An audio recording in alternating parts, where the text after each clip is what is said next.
Hi, everyone, and welcome to the second podcast for Biz-Help. And this morning, I'm very pleased to have with me the HOD for the Nelson Mandela Stadium, Hlatshwayo, who has an abundance of experience working at South African tourism, and then later on being at the stadium, being involved in a number of big events in the country. So, Phumulani, it's great to have you. Thanks for joining us today on the Bid. Hi, good morning, Sugen. Thank you for having me. I'm looking forward to this discussion with you. Yeah. Great stuff, man. So let's get straight into it. I mean, look, as a venue, obviously the Nelson Mandela Stadium is one of our more iconic venues in the country. You must have suffered quite a devastating time over the pandemic. Can you share with us? I mean, what did the pandemic mean for you guys as one of the biggest stadiums in the country? So again, to be honest with you, the pandemic was a curse as well as a blessing. I know it sounds, weird, but we've always had plans, because our plan is to be an international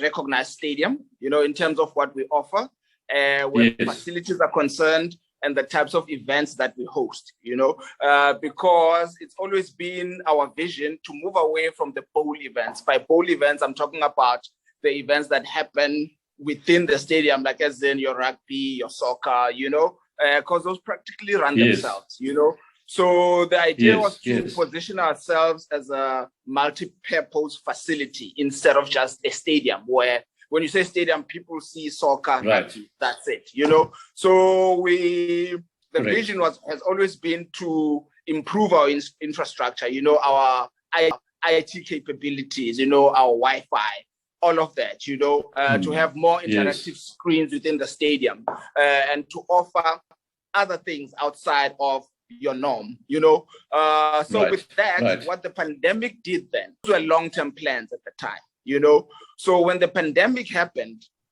for us to actually remain relevant, as well as to look at ourselves in house and say, okay, how do we best utilize this time? We've had to move. We then had to move those plans forward, to say we are the first stadium in South Africa to have our own app. You know what I'm saying? Oh, wow. So that helped us a lot, because now we had the time to actually sit down and say, okay, what do we need? So that when the pandemic ends, or when the restrictions are lifted and we allow spectators back into the stadium, what improvements would we have made? Our brand. I went to Amsterdam, just to observe how the stadiums operate in Europe and stuff like that, and the branding, when you get in there, you can feel that, okay, I'm here to have fun. You know what I mean? So we had to improve on things like that, Over and above that, we've also had to look at our surrounding communities and say, what can we do for them during this difficult time? Because the idea is to always remain relevant and to make sure that we connect with our audience, So we use that period to actually formalize our strategies where that's concerned, and make sure that we're out there. So those are some of the things that we did during this difficult time. But obviously, I'll expand on that as we proceed with the discussion. Yeah, what you're saying is very interesting. There's been quite a few venues in the country that closed down during the pandemic. One of it being the Ticket Pro Dome, as you might have heard, one of the iconic venues. But to know that the Nelson Mandela Stadium is still standing very strong, right? I remember that when we worked together with the strategy you asked us to work on, I was quite impressed that you were still very much on the top of people's mind as far as brand awareness was concerned, right? Because you on all social media platforms, you were reminding people that you were COVID ready, because I think you were probably one of the first venues in the country that became COVID compliant. Talk to us a little bit about that, and what led to you guys developing that kind of strategy. Okay. Like you mentioned, Sugen, I think the strategy that you helped us with really helped us. It prepared us, to be ready for anything. needed this pandemic to hit so hard, but, because of our sort of progressive thinking, we've tried to be ready for anything, So for us, hence I'm saying the pandemic was very bad, but it had some good in it, because it prompted us to actually move faster, and be ready with everything. I mean, when you look around, I'm not trying to gloat or anything, but I think our stadium is the best maintained in South Africa. You know what I'm saying? That's based on fact, and in terms of security, health and safety, we've always been on top of our game, hence it was easy for us to adjust when the restrictions happened and there were other rules and regulations that were introduced that are COVID concerned. It was easy for us to adapt, because the other parts have been in place, so like I'm saying, it was an opportunity for us to introspect and say, okay, now we've got the time, what can we improve on? What do we still need? When you look at our stadium, we've got interactive screens, During that period, we built and launched our own stadium museum, sports museum. Okay. As we speak now, we're in the process of building our own e-games hub, because during that time, we've hosted about 4 e-games competitions, and they were extremely successful. The intake was positively surprising. So it's an investment on our part to say, okay, let's solidify this e-gaming thing, because it is, if not the fastest growing sport in the world. So we have to invest in it and be pioneers in terms of pushing it where South Africa is concerned. I mean, we've held international competitions here, e-gaming. As we speak, in Feb, we're hosting another one, and the webinars again, the webinars that we've been doing. We didn't say, okay, now we don't have spectators, we're just gonna wait it out. No. Because then, we want to stay top of mind. We had to restructure this brand so it's a recognizable brand, not just a stadium, but an actual brand, that lives, So it gave us that opportunity, So those webinars, the amount of contacts we've had, having guys like you come on board and share their knowledge within the industry and how best we can navigate this pandemic has been brilliant for us. And it is encouraging to know that when I look around, I think we are the only stadium whose brand presence as well as affinity has increased during the pandemic. People have forgotten about the other stadiums, but we're always there. The virtual element of events, the hybrid part of events. We've done that. We're doing it. In April, we're hosting 2 concerts. Hlatshwayo Vest and a soul jazz type of event. So we're on top of our game, man. Well, that's really exciting, Pums. I mean, I think that, based on the kind of work that we have been doing with other clients in the industry, I found that you guys have got quite a young, innovative team at the Mandela Stadium, right? That's always looking for new opportunities. And I think that when you talk about esports, let's just unpack that a little bit for our audience. I mean, electronic sport has been a growing industry, mainly in Europe and the US over a number of years, right? In South Africa, the sport started growing, I would say probably about 10 years ago. You had a few events in Joburg that were starting to gain traction. You had some major sponsors like Telkom that came to the party, SuperSport starting to come to the party. But really what we're finding is that in the world of gaming, it's become almost like a league, the Premier League of soccer or major league in rugby, right? People have become obsessed with this idea of sitting behind the computer, playing a game. Hey, and by the way, you win a major competition as well while you're doing that. And Definitely. and it's become a culture on its own. Talk to us a little bit about that experience at the Mandela Stadium. Sugen, when we introduced our first e-gaming tournament, okay, I was a bit skeptical, because I mean, PE is a small town. I know Cape Town, Joburg, the structure where that's concerned, but I was a bit nervous about PE. But I'm telling you, from the beginning, we've had to turn people away because we exceeded the numbers, so it keeps growing. Right. You know what I mean? Yes. So I think it is time that other corporates should really look into e-gaming, because it's gonna continue to grow. I mean, you look at our kids at home; they're obsessed with their PlayStations and whatever. We have to chase them out to go and play with other kids. So it's going to get better. Hence our investment in developing and building our own e-games hub. An area that we're gonna use specifically for that purpose. And it has to look the part. So a lot of investment is going behind that. But when you look at the long-term returns, because we always talk about alternative means of revenue, and you can't rely on these functions and you have to be creative about these things. So our e-gaming hub as well as our museum are going to take us to another level. And that's where we're at.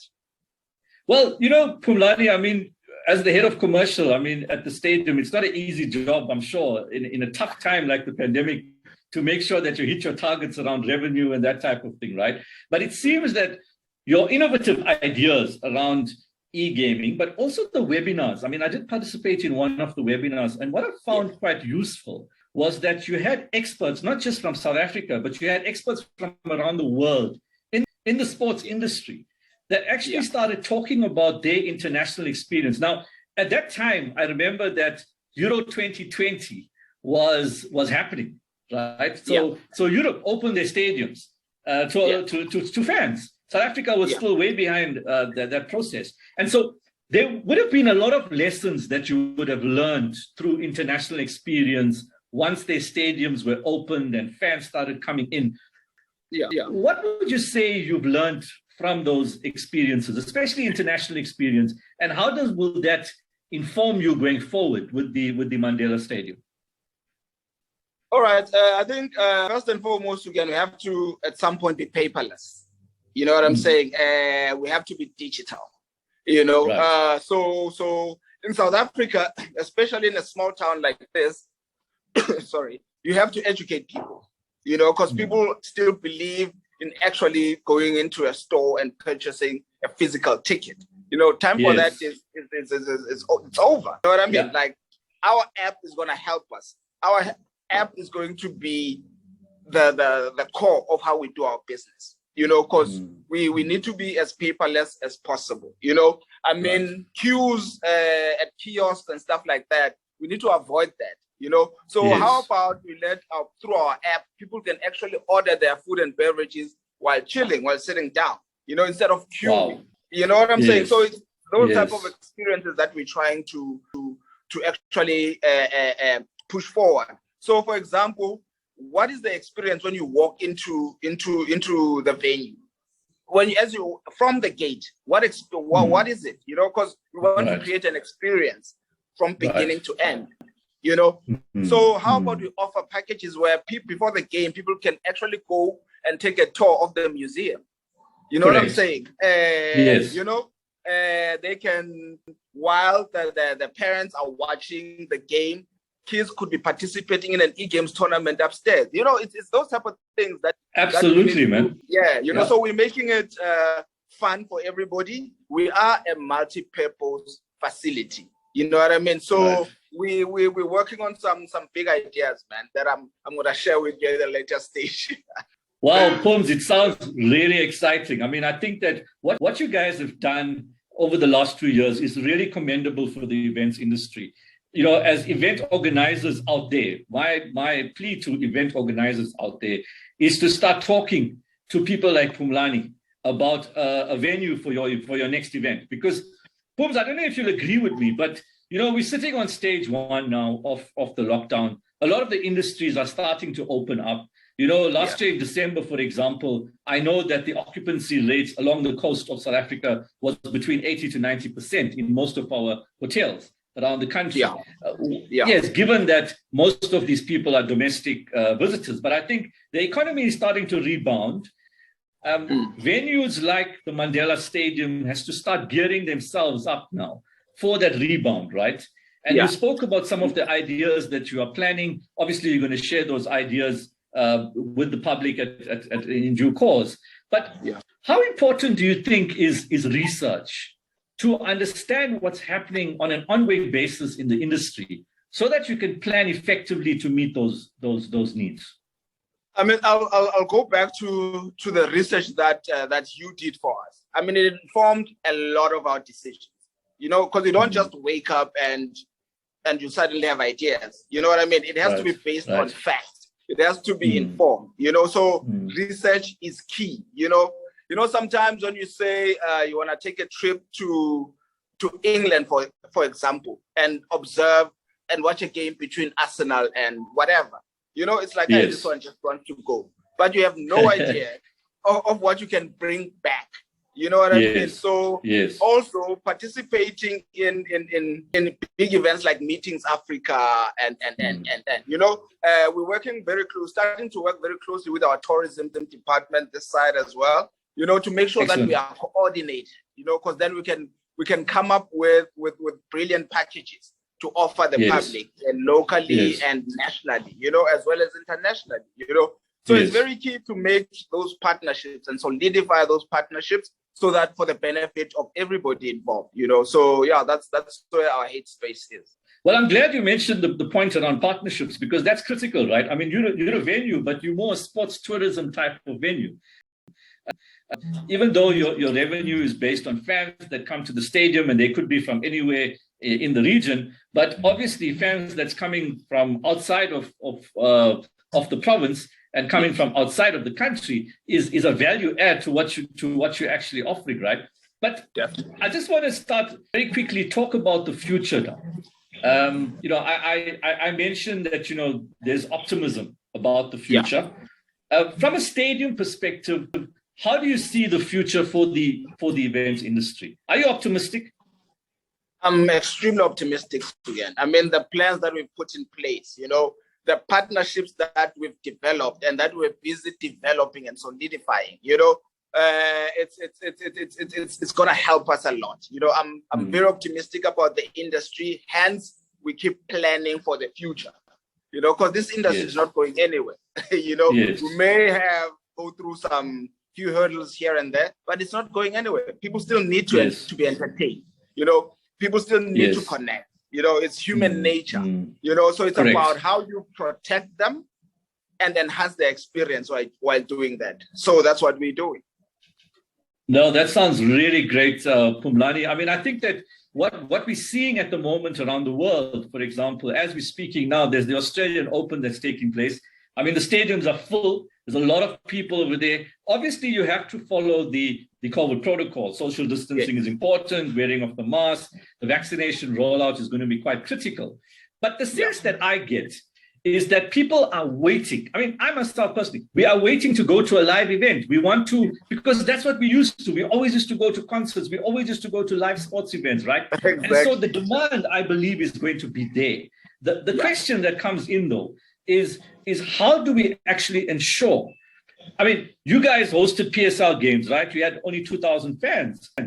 How do you ensure that you meet the COVID protocols, but at the same time, give fans a great experience, a memorable experience that they wouldn't forget? And you mentioned a lot of these points earlier on, but just to round up, can you give me a sense, and you don't have to give out too much of information, but what events can we look forward to at the Mandela Stadium coming up for the rest of this year? Okay. Water sports, music concerts, motorcycling. We're doing everything again. We're doing everything. Yeah. So it's gonna be an excellent future for us, and we're looking forward to it. Great, Phumulani. Thank you so much for your time today. We really appreciate the work that you guys are doing at the Mandela Stadium.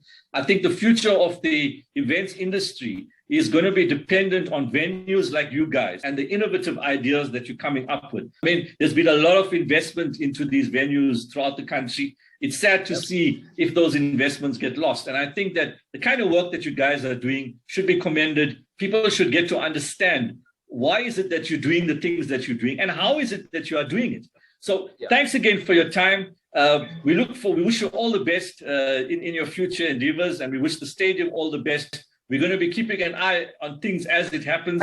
And I hope that we see you more in our podcast and to participate in these very exciting conversations that we're having. Here you have it, people. We had a really innovative HOD from the Nelson Mandela Stadium sharing his ideas and insights with us as to how the stadium was resilient to this pandemic. Now, as I said in the previous podcast, we're really looking forward to more positive stories out there. So if you have a positive story, whether it's a business that succeeded during the pandemic, whether it's any idea that you had that came to life during the pandemic that was a success story, we want to hear about it. So please contact us. And as I said earlier, if there's business that you want to do with the Mandela Stadium, well, who better to do it than with our guest that we had today, Phumulani. If you need his contact details, please contact us and we will share his details with you. But thanks again for listening and all the best for the future. Take care.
app.